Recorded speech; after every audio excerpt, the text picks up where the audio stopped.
Dire un mot sur Jean-Luc Godard, Gérard Darmon? Non, pas spécialement. Et j'ai peur d'être un peu à contre-courant en parlant de ce monsieur qui est le cinéaste qu'il était. Bon, moi, c'était pas ma tasse de thé, mais c'est surtout l'homme qu'il était, qui n'a pas été très bienveillant pour ma communauté, pour les Juifs en général et pour Israël en particulier. Et je trouve que les propos qu'il a tenus étaient absolument inadmissibles. C'était de l'antisémitisme, c'était du négationnisme, c'était du révisionnisme. Et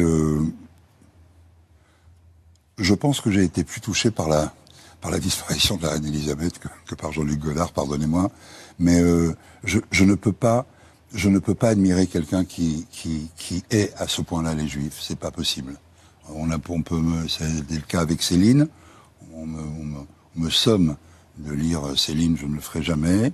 C'est un peu comme si j'aime bien les peintures d'Hitler, en définitive. S'il peignait bien, je m'en fous. Ça ne m'intéresse pas. Donc,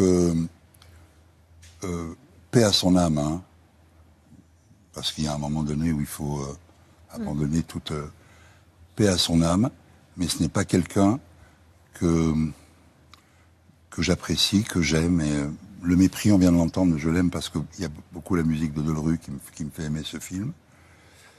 C'est tout ce que j'ai à dire sur lui. Le reste, je peux pas en parler.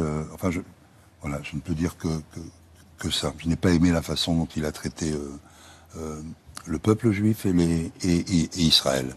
Je n'ai pas aimé cette façon de revoir l'histoire. Qu'il ait ses idées, qu'il soit pro-palestinien, c'est très bien. Et moi, je suis pour, d'une certaine façon aussi.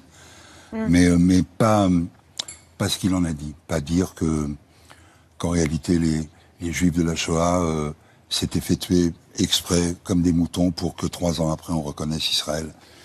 Et quand je pense qu'il y en a qui adhèrent à ce genre de propos, pardonnez-moi, je trouve ça honteux.